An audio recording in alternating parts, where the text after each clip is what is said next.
Miss Ellison, thank you so much for meeting with me today. I'm not finna waste your time. I know you want to get back to the outer city before it get dark out there, so I'm gonna get right to it. Your boy Maverick, our English teacher Miss Clark has brought to my attention that he seems to have a problem with the past tense. He turned in an assignment that was full of grammatical errors. He wrote the boy had bought the shoes a while ago, which I understand in Albonics, or excuse me, in European American vernacular English, that's supposed to mean he been bought the shoes. Now, is that the way that you speak with him at home? Okay, see, that's what I thought. And Miss Clark wanted to put him into the remedial English class to help bring his skills up, but that would have a negative effect on the scholarship that he's receiving here. I don't know if you knew this about me, but I grew up poor in the outer city myself, and I do see the AAVE as a valid dialect of English. I had a talk with her, and we are going to allow him to redo the assignment, and we're going to put him on a 2-week probation to see if we can get those skills to improve so we can keep him here and not turn it high. Now, Miss Elson, I do want to say one thing, because I do think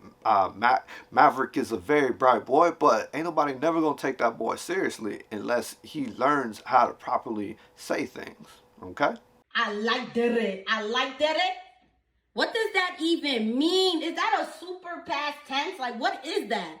There's no such thing as I like that. That's called a penthesis, or adding a sound to a word, sort of like when you turn honey into hunty. It's really common in African American vernacular, but I'm not making a video on that. Son already made 3 excellent videos on that. You should just follow him and go to his page and scroll down a little bit. African American English is just as beautiful and varied as standard English, and in some ways it's a lot more expressive, and it also provides us with a link to our ancestors. However, in standard English, people don't clown each other for saying khaki to refer to something that starts your car as opposed to something that you wear as pants. Liked it has always sounded a little bit off to me, but so has wash instead of wash, and I've always just chalked that up to somebody speaking a different accent. But clowning each other for either sounding too black or not black enough doesn't serve anyone. It only serves the system that was designed to make us feel inferior and less than. I got a bunch of questions about how present tense negation works in AAVE since we don't use is or are. It's actually really simple. In standard English, you would say something like they are not coming to the party, so with AAVE, we just delete is or are from that sentence and say they not coming. Why y'all not eating Becky potato salad? We act like you don't know why we not eating it, motherfucker. And obviously the second option is using a contraction,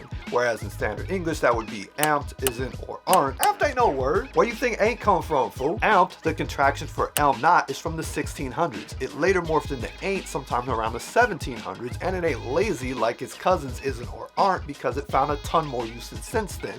You can probably tell it's what we use for present tense negation since I'm devoting so much time to it. But we even use it in the past tense in African American vernacular to replace words like haven't or didn't. Hey man, I ain't know that. I bet there's a lot you ain't know. Can somebody please explain to me linguistically how we get the word baloney from Bologna? Why is Bologna spelled the way it's spelled? I got you. It's actually named after the city in Italy where it was invented and popularized, and you pronounce it the exact same way you spell it, Bologna. You know, you just have to know how to pronounce Italian words or realize that the second half of the word is the exact same as the second half of lasagna. Now, no one knows exactly what turned it from Bologna into bologna, but there are theories. One of them is that Italian words and names like Italia and Sicilia were given a Y ending in English to become Italy and Sicily. Us native English speakers have a tendency to mispronounce foreign words like karaoke, Volkswagen, Shangchi, Italian. My theory is that someone took Bologna and started pronouncing it like bologna, and then over time, bologna became bologna. And that's my theory because it's the exact same thing that turned capicola into gabagool. So I hope that answers your question. Oh, is that the mailman over there? It doesn't sound right. Alright, so a bunch of y'all tagged me in this video and I got you. So first of all, the actual question we're dealing with here is why does it sound weird to end a sentence in a contraction? Because it also sounds weird to say I'm hungrier than he's. Now the reason, according to the Cambridge Grammar of the English Language, is that different prepositions, pronouns, and auxiliary verbs have both a strong and a weak version. For example, if I say you won the lottery, you is strong there. But if I say what do you want to do, that's the weak version of you. We even pronounce it differently. Now, there also exists a weaker than weak form, and those are contractions because you're taking the vowel away from am, is, and are. That's where the strength and the stress of those words are. And when they're at the end of the sentence, they just don't have enough to really give it the authority to put in that place. So that's why it sounds weird. Ah, you must be that new outer city transfer student. Joe, I'm just gonna call you Jay. Anyway, Jay, so we need to take a look at your schedule, make sure it lines up, all right? Oh, so you're in a college prep program. Oh, okay, well, that's a lot less uncommon for you folks today. You're gonna need to take 2 years of a foreign language, so we have Arabic, Swahili, and Xhosa. Now, let's see, you've got a schedule conflict with Swahili, and Xhosa always fills up pretty quickly, so it's going to be Arabic. You know, I don't think I've heard, wait, I've definitely heard of French before. Back in the late 80s, early 90s, where the country music singers, yes, they used to have these Europe medallions that they used to wear, and you know, the country music back then was a bit more tolerable and conscious, you know, not like the trash that it is today. You don't listen to that stuff, do you? Those European languages in general, like, they're not really that useful on the global scale. I mean, it would just be a waste of time if we taught something like that here. I'll tell you a little secret, and of course, an outer city transfer student like yourself would have to go on a waiting list for something like this, but we have known for some time that we have a very Afrocentric offering for foreign languages, and we do want to offer our students a more international variety. So next year we're going to be having classes in Quechua. It is so useful in South America. Like, I'm super excited for it myself. I plan on auditing the classes. It's going to be amazing. You can go on that waiting list, and if it doesn't work out, Arabic. This is the way I live. Little boy ain't a push a big wheel. Alright, so let's talk about this. First of all, I want to say that I do understand and respect what you're trying to do as far as reaching out to the kids and making English class fun for them, but let's take a look at what you got on this wall. Because the way you put it up there is problematic, and it further reinforces the false narrative that this is just Gen Z slang or that it's internet slang.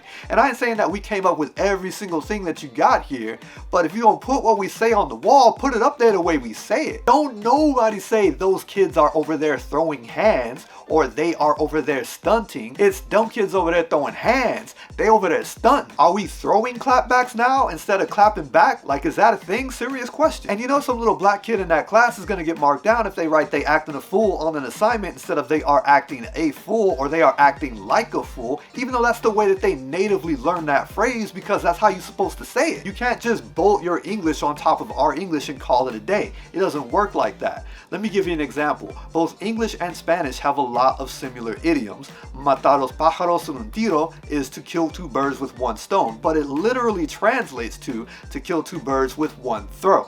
But I can't just take my English and bolt that on top and say matar dos pájaros con una roca. That doesn't make sense. No more than I can say I'm gonna kill two birds with one throw, because you'll look at me weird, because that's not how you say it. So if you're gonna put our stuff on the wall like that, you need to be conscious of where it's coming from, and you need to give us our credit. Put it up there the way it's supposed to be said, put a little asterisk next to it, say that it is African American English and that it is valid, and that way you won't be stepping on anyone's toes or appropriating anyone's culture.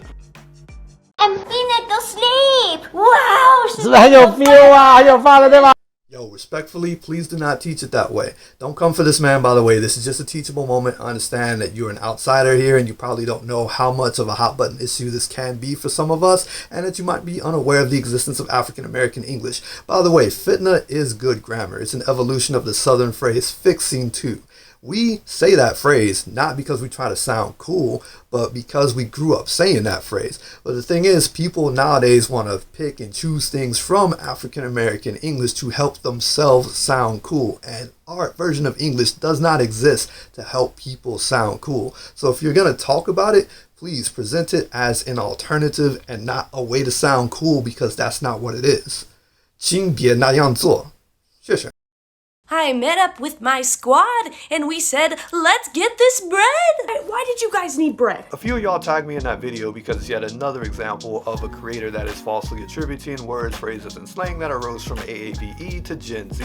It's also less funny when you realize there are indeed 70-something-year-old black people that can follow along with that conversation, but that's neither here or there. I actually had a few different takes for it. I was gonna record a response and I just kind of realized it's just a symptom of the problem. The creator of the article mentioned that that she went online and searched Gen Z slang, and she just chose the slang that she saw in the first few articles. And if you do that, you'll see articles like this one, and this one, and this one, and this one. At least in USA Today, they mentioned that most of this is not new, and that it did arise from AAVE, but that's just a drop in the bucket. This now deleted comment on that video got over 100,000 likes, and no, Gen Z did not use English to create their own language. We did that, or more accurately, we adjusted English so that we were able to express things that we used to be able to express in our own native languages, which we were forbidden from using due to forced cultural erasure. And I'll talk about that more in a few videos that I'm working on.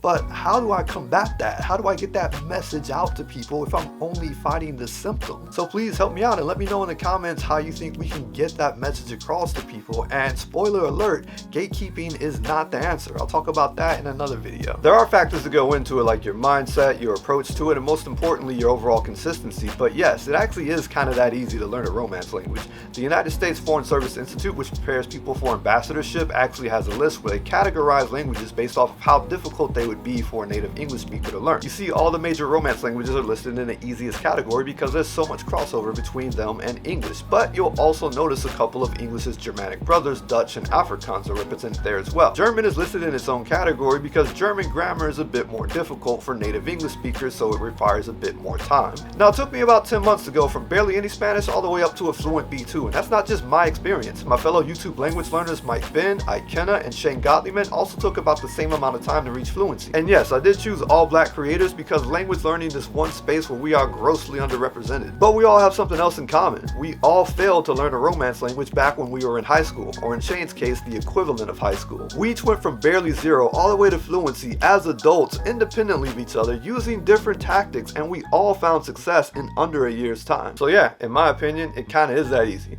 By the way, let me know if you want me to make some videos about my language learning process. The habitual tense of AAVE does a little bit more than point out what happens regularly. It can also be used to describe a personal or character trait of someone. For example, I be forgetting means that I'm a forgetful person, but it can describe a characteristic that standard English doesn't have a word for. I'm having some people over if you want to come through. Who all over there right now? Right now, just me and Brian. You talking about Brian that be getting hungry? Hey, you got something to snack on? I'm starting to get hungry. Someone that be getting hungry isn't a hungry person. They aren't hungry when you meet them, but they normally get hungry before you part ways. Standard English doesn't have a word for that, and it takes so many words to describe it, but with the habitual tense, they just be getting hungry, just like your friend that be learning stuff. Hey brother, you know what I just found out the other day? Or you might catch somebody that be liking to dance in the Target parking lot like.